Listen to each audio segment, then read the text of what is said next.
welcome in. There's a lot more of my bedroom visible than usual, so you're getting the full view today. All right, I wanted to do something different. I'm planning on refilming. I did a series on here on how to read tarot. It was very unorganized.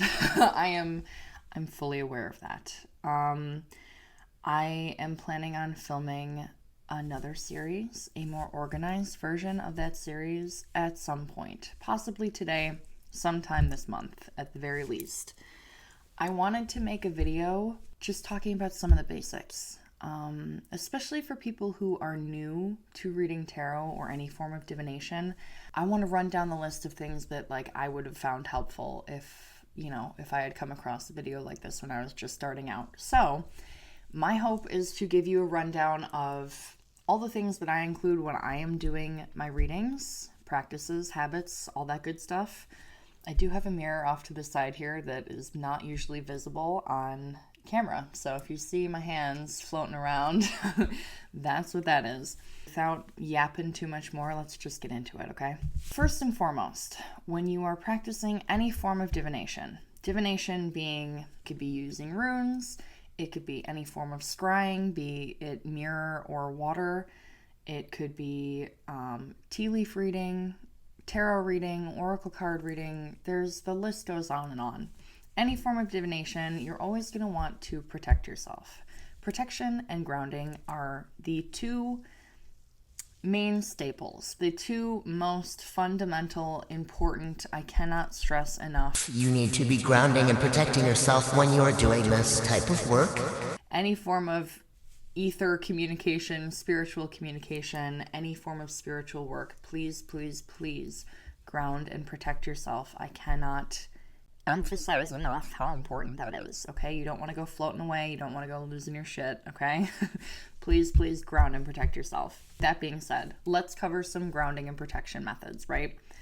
We'll start with protection. Whoever you believe in, whatever source you believe in, ask for protection. I believe in Jesus. I believe in God. I believe in the divine Holy Spirit. So those are my three main staples that I ask for when I ask for protection.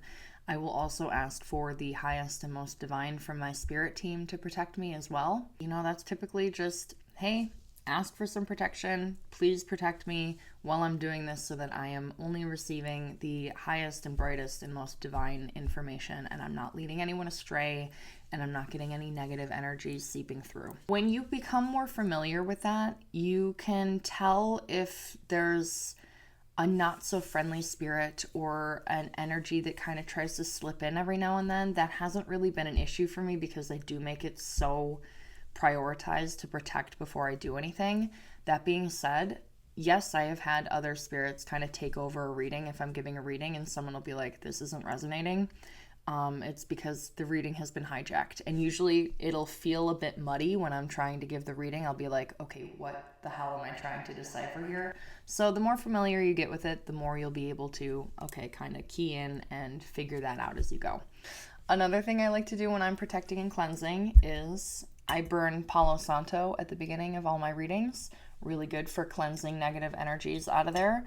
I will burn some sage if I'm feeling frisky. Usually I don't like burning sage unless there's an open window nearby, because generally when we're saging, we are cleansing out negative energies, and those negative energies need a place to leave. So opening a window, very important when you're saging any area, okay? Also really good for protection and for cleansing, selenite. Selenite is really, really good for cleansing negative energies. I use this for aura cleansing. I rest selenite wands on top of my decks when I'm done using them, in between usage, just to charge them and cleanse them from any negative energies. White quartz is also really good. I have a polished quartz that I took off of a necklace, but I have, white quartz that I found straight from the ocean as well. Any form of white, any crystal that's like clear or white, for the most part, is going to be really, really good for cleansing. But selenite in particular is usually my go-to. So really good for energy cleansing, really good for clearing your space, cleansing your decks. You can hold on to it before or after your readings, during the readings, whenever. If you feel like you need a little cleanse, I usually hold on to my selenite, but you find a crystal that works for you. I highly encourage everyone to do their own research. This is just, how I approach things. There's so many different approaches, so please find what works best for you. So we've covered protection. Now let's get into grounding. Grounding practices there's so many. There's so many grounding practices. I started off with using crystals, and I still use crystals if I'm doing just kind of a quick, okay, let me realign myself in between readings. Black tourmaline is really, really good for grounding. So is black jasper, red jasper, also really good for grounding. I don't have mine out right now. It is somewhere in my room. Using crystals, really helpful, especially if you're assigning them that power to ground you and you firmly believe they're going to do that, then they're going to do that, right? There's so many different methods to grounding though. There's a technique that I read in a protection spell book that gives you both grounding and protection. You either stand upright or sit cross-legged on the floor, and you imagine a white light at the Earth's core, and you imagine it connecting up into your core, and when you breathe in, you're picturing that light go up and into you, and when you breathe out, you're imagining it as a white light that's going around you and shielding you. So that's really good. Any form of meditation technique that implements you connecting to the Earth's core, very effective when it comes to grounding. Another method is picturing tree roots growing out from your feet and into the earth, or if you're sitting cross-legged, again, growing out from your core and into the earth. If you can picture them connecting to the white core of the earth, that heart, that center of the earth, the better, okay? Simpler method is picturing a white light that's connecting from the ethers down through you and then to the center of the earth.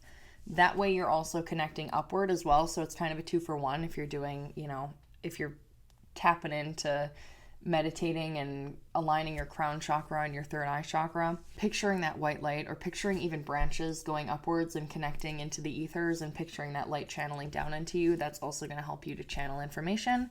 But again, remember, as far as you're connecting upward, you're going to want to ground yourself downward. So make sure that you are keeping that balance. That's really, really going to help you. I've noticed a difference in energy levels when I spend more time grounding versus when I don't. If I'm doing like back-to-back readings, I usually take a minute in between, do a Palo Santo cleanse, do a couple deep breaths. Breathing, another really good grounding method. A good way to just clear everything out, honestly. Make sure you're breathing from your diaphragm, okay? Be aware, because a lot of people breathe from their chest. So you're going to want to make sure that you're breathing from your stomach rather than your chest. That's diaphragmatic breathing. In through your nose, out through your mouth. I usually do them in sets of 3. Helps me to just kind of clear and picture things a little bit better, reset the energies, and then I'm usually good to go. A lot of people who are reading typically can't interpret the cards when they're reading for themselves. This is a common theme amongst readers, even the most experienced readers. I think it's because we get in our own way, because typically when we're channeling information, like when I'm giving readings, I don't usually know anything about the person I'm reading for. So it's easy for me to give clearer readings because I'm not filling in those gaps. Other people, if I'm reading for a friend, sometimes it gets a little muddy because I'm like, okay, I'm familiar with your energy. I know what's going on, and I can kind of fill in those gaps a little easier. It gets kind of difficult sometimes to turn that part of my brain off, but that is the key to channeling messages, is kind of just being on autopilot a little bit and reading whatever's coming through, not overthinking it too much. That's really the biggest obstacle, I would say, when you're starting to give readings. But if you're pulling cards for yourself and you're only reading for yourself and you're like, I don't understand what this means, or you're trying to fill in a narrative, just know that a lot of readers struggle with that. So don't be discouraged if you cannot read for yourself. I find it very difficult to read for myself, and it is rare that I can actually read for myself. That being said, I would say use oracle cards rather than tarot cards when you're reading for yourself if you find it difficult.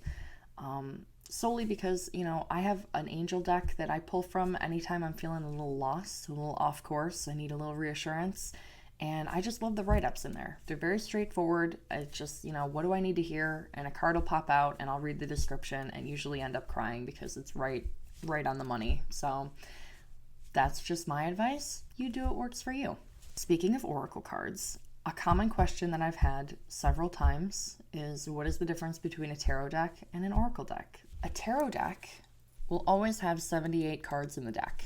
This is my traditional. I have a Rider-Waite. I love the Rider-Waite style decks. These are the most common decks that you'll see, but there are so many kinds out there. So that's my neon, I think it's the colorful neon tarot deck, something like that. This is my traditional. This is the Radiant Wise Spirit tarot deck. Again, got the same Rider-Waite style. Just an example, here's another deck I have. The artwork is completely different. So, but they will always have 78 cards in the deck, and the meanings of the cards will never change. Oracle decks,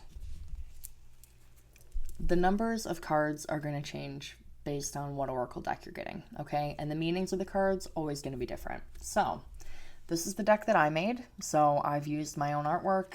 I designed it. I made 46 cards in this deck. I'm currently working on another deck. It's going to have like 60 some cards. The Moonology deck is a pretty common one that you'll see people using. This is one of the first ones that I got. I think there's like 45, 46 cards in this one as well. This person designed this deck to be based off of the moon phases and such. So they wrote the meanings right on the cards. It came with a little booklet, but these are pretty easy to understand even if you're not using the booklet. Some oracle cards just come with a booklet. It depends on the person. Again, we've got another. These are, I love these oracle cards.